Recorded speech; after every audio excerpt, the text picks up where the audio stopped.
आज की क्लास में हम स्टार्ट करेंगे एक्सीलरेशन ड्यू टू ग्रेविटी। अब ये एक्सीलरेशन ड्यू टू ग्रेविटी क्या होता है? अब तक तो हमने क्या पढ़ा था? सिर्फ एक्सीलरेशन पढ़ा था कि एक्सीलरेशन क्या होता है?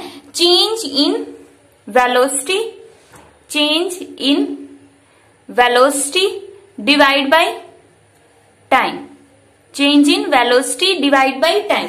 अब एक्सीलरेशन ड्यू टू ग्रेविटी देखेंगे तो एक्सीलरेशन ड्यू टू ग्रेविटी क्या है? The acceleration experienced bye a body. कोई भी बॉडी दी हमें, उस बॉडी ने जितना एक्सीलरेशन एक्सपीरियंस किया है किसकी वजह से? Due to gravitational force of earth. जो अर्थ का ग्रेविटेशनल फोर्स है, उस अर्थ के ग्रेविटेशनल फोर्स की वजह से जो बॉडी के अंदर एक्सीलरेशन है, जो बॉडी के अंदर चेंज इन वेलोसिटी आई है, उसी को हम क्या बोलते हैं? एक्सीलरेशन बोलते हैं। अब यहाँ पे ग्रेविटेशनल फोर्स क्या हुआ? हम अपने पिछले लेक्चर्स के अंदर स्टडी कर चुके हैं कि ग्रेविटेशनल फोर्स क्या होता है? G(m) divide by R square. यहाँ पे F क्या है? ग्रेविटेशनल फोर्स, G है ग्रेविटेशनल कांस्टेंट, कैपिटल M है mass of earth, small m है मास ऑफ बॉडी जिसके अंदर एक्सीलरेशन प्रोड्यूस हो रहा है, उस बॉडी का मास, R है रेडियस ऑफ अर्थ। अब यहाँ पर इसको हम इक्वेशन फर्स्ट मानेंगे। न्यूटन के सेकेंड लॉ के अकॉर्डिंग फोर्स का फॉर्मूला क्या होता है? Mass into acceleration, mass into acceleration. यहाँ पे हमने मास को, बॉडी का मास होगा तो स्मॉल m रख दिया, उसके अंदर एक्सीलरेशन। अब एक्सीलरेशन किसकी वजह से देख रहे हैं हम? अर्थ के ग्रेविटेशनल फोर्स की वजह से देख रहे हैं। तो यहाँ पे जो एक्सीलरेशन होगा उसको हम सिंपल a से नहीं g से डिनोट करेंगे। एक्सीलरेशन ही है दोनों, a भी एक्सीलरेशन है और g भी एक्सीलरेशन है, बट यहाँ पर जो a एक्सीलरेशन होता है वो उस फोर्स की वजह से एक्सीलरेशन होता है जो फोर्स हम अप्लाई करते हैं। जो किसी पर्सन ने या किसी भी ऑब्जेक्ट ने अप्लाई किया है उस टाइम पे फोर्स, उस फोर्स की वजह से जो बॉडी में एक्सीलरेशन आया है उसको तो हम रिप्रेजेंट करेंगे a से। और जो अर्थ ने फोर्स लगाया, उस अर्थ के फोर्स लगाने से जो बॉडी में एक्सीलरेशन प्रोड्यूस हो गया, उस एक्सीलरेशन को हम रिप्रेजेंट करेंगे स्मॉल g से। तो यहाँ पे एक्सीलरेशन को हम क्या लिखेंगे? g। इसको हम मानेंगे इक्वेशन 2। अब यहाँ पर देखो, एक इक्वेशन तो बोल रही है फोर्स सिस्टम के इक्वल है और दूसरी इक्वेशन बोल रही है फोर्स इसके इक्वल है। तो हम क्या करेंगे यहाँ पे? Comparing equation 1 and 2। जब हम इक्वेशन 1 और 2 को कंपेयर करेंगे तो क्या आएगा? Force is equal to, force तो दोनों ही है तो यहां से आएगा mg is equal to m divide by R square. Small m से स्मॉल m कैंसिल दोनों साइड, तो यहाँ पे क्या बच गया? Small g is equal to m divide by R square. तो ये आ गया acceleration due to gravity, small g की वैल्यू। अब यहाँ पे जो g है वो है ग्रेविटेशनल कांस्टेंट, जो कैपिटल M है मास ऑफ अर्थ और r है रेडियस ऑफ अर्थ। तो जो ये एक्सीलरेशन ड्यू टू ग्रेविटी है इसका फॉर्मूला आया है Gm divide by R square. तो हम क्या बोल सकते हैं कि g डिपेंड करता है, g directly depend upon mass of earth या मास ऑफ प्लेनेट के ऊपर, और यहाँ पर प्लेनेट हम कंसीडर कर रहे हैं अर्थ, और g inversely proportional to R square. तो इनवर्सली प्रोपोर्शनल हो गया ये आर स्क्वायर के। तो ये था एक्सीलरेशन ड्यू टू ग्रेविटी। अब हम यहाँ पर देखते हैं कि एक पॉइंट और, अगर हम ये बोले कि जो एक तो छोटा सा ऑब्जेक्ट है, छोटा स्टोन है, और एक हमने क्या ले लिया? एक बड़ा स्टोन ले लिया, तो उन दोनों में से अर्थ अपनी तरफ कौन से स्टोन को ज्यादा फोर्स से अट्रैक्ट करेगी? फोर्स से नहीं, कितना, उन दोनों में से किसका एक्सीलरेशन ज्यादा होगा? स्मॉल स्टोन और बिग स्टोन में से किसका एक्सीलरेशन ज्यादा होगा? तो हम बोलेंगे दोनों का ही एक्सीलरेशन सेम होगा। बट क्यों दोनों का एक्सीलरेशन सेम क्यों होगा? क्योंकि जो एक्सीलरेशन ड्यू टू ग्रेविटी है वो बॉडी के मास पर डिपेंड नहीं करती है। g does not depend upon mass of body. g सिर्फ अर्थ के मास पर और डिस्टेंस पर डिपेंड करती है। तो यहाँ पर चाहे हम स्मॉल स्टोन ले या फिर बिग स्टोन ले, दोनों के लिए एक्सीलरेशन ड्यू टू ग्रेविटी क्या होगी? सेम होगी। और यहाँ पे r क्या है, रेडियस ऑफ प्लेनेट, जो हमने अर्थ लिया, तो रेडियस ऑफ अर्थ हो गया। अब हम देखते हैं g की वैल्यू निकलेगी कैसे, कि उसका न्यूमेरिकल वैल्यू क्या होता है, gm divide by R square. अब हमें इसकी वैल्यू कैलकुलेट करनी है। हमें पता है कि ग्रेविटेशनल कांस्टेंट की वैल्यू कितनी होती है, 6.67 इंटू 10⁻⁻11। उसके बाद यहाँ पे जो मास ऑफ अर्थ है, वो मास ऑफ अर्थ कितना होगा, 10⁻25 किलोग्राम। मास ऑफ अर्थ कितना होता है, अप्रोक्सीमेट 10⁻25 किलोग्राम। और अगर किसी को एग्जैक्ट याद रखना है तो 5.98 इंटू 10⁻24 किलोग्राम, जिसको हमने राउंड ऑफ करके कितना कर दिया, 10⁻25 किलोग्राम। यहाँ पे r क्या है, रेडियस ऑफ अर्थ, जो कितना होता है 64,000 किलोमीटर। इसको हम लिखेंगे 6.4 इंटू 10⁻6 मीटर। अब हम यहाँ पे सारी वैल्यूज को g के अंदर पुट करेंगे तो कितना आएगा, 6.67 इंटू 10⁻11, 10⁻25 डिवाइड बाई 6.4 इंटू 10⁻6 और r का स्क्वायर है तो होल स्क्वायर। तो g की वैल्यू यहाँ पे कितनी आ गई, 9.8 मीटर पर सेकेंड स्क्वायर। तो ये आ गया एक्सीलरेशन ड्यू टू ग्रेविटी। यहाँ पे ये तो है अर्थ का एक्सीलरेशन। और अगर हम मून की बात करते हैं, मून का एक्सीलरेशन कितना होगा, जो अर्थ का एक्सीलरेशन है ये हो गया मून का एक्सीलरेशन। तो मून का एक्सीलरेशन कितना होता है, अर्थ के एक्सीलरेशन से 6 गुना कम होता है। तो वैल्यू कितनी हो जाएगी, इसको 9.8 को डिवाइड कर देना 6 से, तो वो आ जाएगा acceleration due to moon. Next है variation of g with altitude. अब तक हमने पढ़ा था एक्सीलरेशन ड्यू टू ग्रेविटी। अब हम देखते हैं कि ये जो एक्सीलरेशन ड्यू टू ग्रेविटी है वो कैसे चेंज होगा, किन किन फैक्टर पर डिपेंड करेगा। अगर हम अर्थ के सरफेस से ऊपर की तरफ जाते हैं तो उस टाइम पे भी g की वैल्यू चेंज हो जाएगी। दूसरा, अर्थ के सरफेस से अंदर की तरफ जाते हैं, मीन्स उसकी डेप्थ में जाते हैं, तब भी g की वैल्यू चेंज होगी। तीसरा, जो अर्थ है वो रोटेट कर रही है, तो अर्थ के रोटेट करने से भी g की वैल्यू चेंज होती है।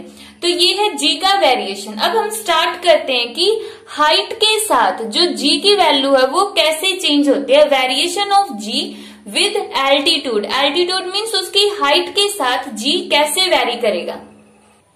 तो इसमें सबसे पहले हमने कंसीडर किया कि when an object is present at the surface of अर्थ, जब कोई भी ऑब्जेक्ट होता है वो अर्थ के सरफेस पर प्रेजेंट होता है, मीन्स यहाँ पर प्रेजेंट है, तो उस टाइम पे उसका जो एक्सीलरेशन है उसको हम कैसे रिप्रेजेंट करेंगे, g is equal to gm divide by R square. यहाँ पे r हो जाएगा रेडियस ऑफ अर्थ। अब हम कंसीडर करते हैं कि ये तो हो गया तब जब वो जो ऑब्जेक्ट है यहाँ पर प्रेजेंट है अर्थ के सरफेस पर। बट अगर वो अर्थ के सरफेस से h हाइट पर प्रेजेंट है, मान लेते यहाँ पर ये अर्थ के सरफेस से हो गया h हाइट अबोव, अगर वो ऑब्जेक्ट यहाँ पर प्रेजेंट है तो उसका एक्सीलरेशन ड्यू टू ग्रेविटी कितना होगा। तो जब ये h हाइट पर प्रेजेंट होगा ऑब्जेक्ट, उस टाइम पर हम एक्सीलरेशन ड्यू टू ग्रेविटी को रिप्रेजेंट करेंगे gh से, जो किसके इक्वल होगा, gm। अब r कितनी हो जाएगी, r तो उस ऑब्जेक्ट की अर्थ के सेंटर से डिस्टेंस होती है। अब लास्ट टॉपिक में हमने कहा था कि r is the radius of earth, तो उस टाइम पे हमने ये माना था कि जो ऑब्जेक्ट है वो अर्थ के सरफेस पर प्रेजेंट है। अब जो ऑब्जेक्ट है वो अर्थ के सरफेस से h हाइट पर प्रेजेंट है, तो अर्थ के सेंटर से उसकी डिस्टेंस कितनी हो गई, r प्लस h। तो यहाँ पे हम क्या लिखेंगे, r प्लस h का स्क्वायर। इसको हम मानेंगे इक्वेशन फर्स्ट और इसको हम मानेंगे इक्वेशन सेकंड। अब हम क्या करेंगे, डिवाइड करेंगे इक्वेशन 2 को बाय इक्वेशन 1। डिवाइड करने के बाद आता है gh बाई g। gh की वैल्यू है gm divide by r plus h का स्क्वायर और यहाँ पर आ जाएगा GM divide by R square. GM से GM कैंसिल, तो यहाँ पर आएगा R square divide by R plus H का स्क्वायर। जो ये R स्क्वायर है वो ऊपर चला गया और R plus H square denominator में आ गया। अब ये ऊपर तो हो गया R स्क्वायर, नीचे से अगर मैं यहाँ से R कॉमन लेती हूँ तो यहाँ से R कॉमन है और इसका स्क्वायर है, तो यहाँ से क्या आ जाएगा R स्क्वायर। अब यहाँ से R हमने बाहर निकाला तो 1 बन गया। यहाँ पे तो R है ही नहीं, R है नहीं तो इसके डिवाइड में R कर देंगे और इसका होल स्क्वायर। अब इसको खोल के देखो, अगर R को हम फिर से अंदर लेकर जाते हैं तो स्क्वायर तो बाहर ही चला गया। यहाँ पे कितना हो गया R plus H divide by R, और इस R को जब हम अंदर लेके जाएंगे तो R से R कैंसिल, कितना बच गया H बन गया, तो ये आ गया। अब यहाँ पे R स्क्वायर से R स्क्वायर कैंसिल, तो यहाँ पे कितना बचता है 1 divide by 1 plus H by R का स्क्वायर। इसमें हमने सिंपली क्या किया, सबसे पहले ऑब्जेक्ट को अर्थ के सरफेस पर मान के G की वैल्यू निकाल ली, फिर अर्थ के सरफेस से H हाइट पर ऑब्जेक्ट को मानना और G की वैल्यू निकाल ली, फिर दोनों को डिवाइड करना है। तो यहाँ पे G कितना आ जाएगा 1 divide by 1 plus H divide by R। अब इस टर्म को जब हम ऊपर लेकर जाएंगे तो क्या होगा 1 plus H divide by R, और इसकी पावर यहाँ पे 2 है तो ऊपर जाके कितनी हो जाएगी -2। अब हम यहाँ पे बाइनोमियल थ्योरम का यूज करेंगे, यूजिंग बाइनोमियल थ्योरम। अब बाइनोमियल थ्योरम का जो बेसिक होगा वो मैथ्स वाली वीडियो में आएगा, जो हम बेसिक मैथ्स कर रहे हैं फिजिक्स के लिए, उसके अंदर इलिप्स भी और बाइनोमियल थ्योरम भी। तो यहाँ पे हम बाइनोमियल थ्योरम का डायरेक्ट यूज देखते हैं कि यूज कैसे करेंगे। G इज इक्वल टू 1, जो पावर होती है हम उसको यहाँ पे आगे ले आएंगे, -2 है तो यहाँ पे आ जाएगा -2H बाई R। ये आ गया हाइट के साथ वेरिएशन किसका, ग्रेविटी का। यहां से हम इसको लिख सकते हैं GH is equal to G1 minus 2H divide by R। GH क्या है, acceleration due to gravity at height H, और ये है अर्थ के सेंटर, अर्थ के सरफेस के ऊपर एसिलेशन ड्यू टू ग्रेविटी, और यहाँ पर ये क्या होगा 1 माइनस 2H बाई R। अब इससे क्या पता चलता, 1 माइनस सब्ट्रैक्ट कर रहे कुछ ना कुछ यहाँ पर, तो जैसे जैसे हम अर्थ के सरफेस से ऊपर की तरफ जाएंगे तो जो एसिलेशन ड्यू टू ग्रेविटी है वो डिक्रीज होती जाएगी। जब हम अर्थ के सरफेस से ऊपर की तरफ जाते हैं तो यहाँ पे जो एसिलेशन ड्यू टू ग्रेविटी है वो क्या होती जाएगी, डिक्रीज होती जाएगी, क्योंकि 1 से हम यहाँ पे कुछ भी सब्ट्रैक्ट करेंगे तो 1 से तो छोटी ही टर्म आएगी। मान लेते जैसे 1/2 आ गई, जस्ट इमेजिन करो कि यहाँ पे 1/2 आ गई, 1/2 मीन्स दिस टर्म, तो ये कितना हो गया G/2। जितना अर्थ के सरफेस पर थी वैल्यू उसकी हाफ हो गई है। अगर हम यहाँ पे मान के चलते 1/4 तो यहाँ पे आ जाएगा 4। यहाँ पे जो वैल्यू है ये वाली वो 1 से कम होनी चाहिए, क्योंकि यहाँ पर हम 1 से सब्ट्रैक्ट कर रहे हैं। इसीलिए हम बोलते हैं कि एल्टीट्यूड के साथ जो वेरिएशन ऑफ G है वो डिक्रीज होता जाता है। तो ये था हाइट के साथ वेरिएशन। अब डेप्थ के साथ वेरिएशन देखते हैं कि जैसे जैसे हम अर्थ के सरफेस से अंदर की तरफ जाते हैं तो G कैसे वेरी करता है। अब जब अर्थ के सरफेस पर होंगे तो उस टाइम पे तो acceleration due to gravity G कितना होगा, G is equal to GM by R square. ठीक है, अब हम इसके डेप्थ में गए, डेप्थ का मतलब हम अंदर की तरफ आ गए, और कितनी डेप्थ में आए हैं, स्मॉल d। अगर स्मॉल d यहाँ पर होता तो इसको हम राउंड कर लेंगे, ठीक है, तो ये हो गया d डिस्टेंस, ये हर तरफ से d डिस्टेंस पर है, तो उस टाइम पे G की वैल्यू को हम रिप्रेजेंट करेंगे GD से। अब GD की वैल्यू कितनी होगी, GM डिवाइड बाई R, और R की जगह कितना आ जाएगा, अब ये पूरी R थी और अब यहां तक कितनी हो गई R माइनस D, तो यहां पर लिखेंगे R माइनस D का स्क्वायर। बट अब हम इसके अंदर कुछ चेंज करेंगे, वो चेंज क्या आएगा, अब जब ऑब्जेक्ट अर्थ के सरफेस पर था तो जो ये अर्थ का पूरा मटेरियल है वो इसको अपनी तरफ खींच रहा है, पूरा मटेरियल इसको अपनी तरफ खींच रहा है, क्योंकि हम कंसीडर करते हैं कि जो ये मास है अर्थ का वो इसके सेंटर पर कंसंट्रेटेड है। तो ये जो ऑब्जेक्ट अर्थ के सरफेस पर लाई करेगा वो इस ऑब्जेक्ट को अपने सेंटर की तरफ खींचेगा, चाहे ये ऑब्जेक्ट यहाँ पर प्रेजेंट है, यहाँ पर प्रेजेंट है या यहाँ पर प्रेजेंट है। जो अर्थ होती है वो क्या होती है, स्फेरिकल इन शेप होती है और वो मूव करती रहती है। तो उस टाइम पे जो ऑब्जेक्ट कहीं पर भी प्रेजेंट हो वो कहाँ पर अट्रैक्ट होगा, toward the centre of earth. तो यहाँ पर तो इसके मास की वैल्यू को हम कैसे लिख सकते हैं, मास का फॉर्मूला कैसे निकालते हैं, density is equal to mass divide by volume. Mass कितना होगा m और वॉल्यूम कितना होगा 4/3 पाई r क्यूब।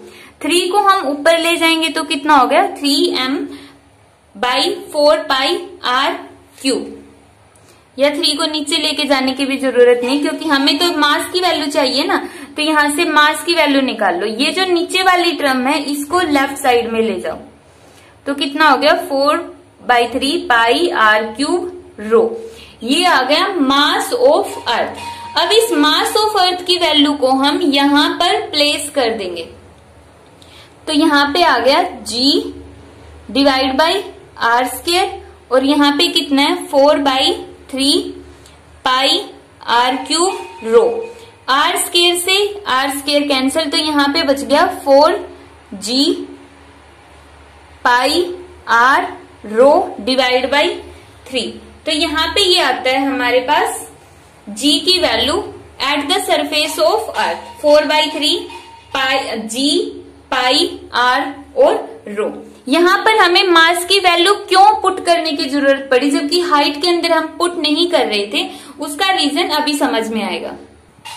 अब जब हम ऑब्जेक्ट को डी डेप्थ पर लेकर जाते यहाँ पर तो इस टाइम पे देखो जो अर्थ का मास होगा इस डिस्टेंस से ऊपर तक का, जो इसके लिए इस ऑब्जेक्ट के चारों तरफ का ये वाला मास है, ये तो ऑब्जेक्ट को अट्रैक्ट ही नहीं कर रहा है क्योंकि जो ऑब्जेक्ट होता है वो कहाँ पर अट्रैक्ट होता है toward the centre of earth. और ऑब्जेक्ट अब तो यहाँ पर प्रेजेंट है तो बाहर वाले मास का तो कोई रोल होगा ही नहीं, इसलिए हम क्या करेंगे जो इसके बाहर वाला मास है उसको रिमूव कर देंगे। अब बाहर वाले मास को हम रिमूव कैसे करेंगे, यहाँ पर हमने मास की वैल्यू पुट कर दी। जब ऑब्जेक्ट अर्थ के सरफेस पर प्रेजेंट था तब तो उसका मास इतना था जो हमने यहाँ पर पुट कर दी है मास की वैल्यू। जी ग्रेविटी, जी क्या है डेंसिटी ऑफ अर्थ, अर्थ की डेंसिटी है यहाँ पर, तो वैल्यू पुट कर दी। अब इस केस में हम क्या करेंगे, r की जगह क्या पुट कर देंगे r माइनस डी। अब जो डेंसिटी और वॉल्यूम आएगा वो कितना होगा r माइनस डी डिस्टेंस वाला होगा, ना कि ये बाहर वाला वॉल्यूम होगा। तो इसको हम चेंज करेंगे 4g pi by 3 rho as it is, r को क्या लिख देंगे r माइनस डी।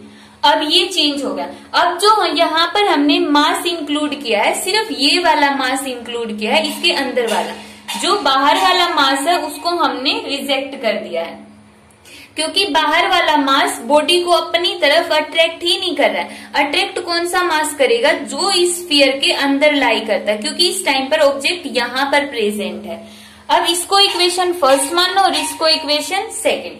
दोबारा से हम क्या करेंगे, इक्वेशन सेकंड को डिवाइड करेंगे फर्स्ट से। यहां पर हमने डिवाइड किया, जी डी की वैल्यू कितनी होगी 4/3 जी पाई रो r माइनस डी, और डिवाइड बाई जी की वैल्यू कितनी होगी 4 और ऊपर चला गया मल्टीप्लाई बाई 3, जो नीचे वाला 3 है वो ऊपर चला गया। यहाँ पे कितना हो गया पाई जी आर रो। 3 से 3 कैंसिल, 4 से 4 कैंसिल, पाई से पाई कैंसिल, जी से जी कैंसिल, रो से रो कैंसिल। तो यहाँ पे कितना बच गया r minus D divide by R. इसको हम अलग अलग करेंगे तो 1 माइनस डी बाई आर। ये आ गया डेप्थ के ऊपर acceleration due to gravity 1 minus D by R. यहां पर हमने देखा कि यहाँ पे भी क्या 1 माइनस है, तो जैसे जैसे हम डेप्थ में जाते हैं अर्थ के सरफेस से अंदर की तरफ जाएंगे तो उस टाइम पे क्या होगा, एक्सीलरेशन ड्यू टू ग्रेविटी है वो डिक्रीज होती जाएगी। एसिलेशन ड्यू टू ग्रेविटी है वो क्या होती जाएगी, डिक्रीज होती जाएगी।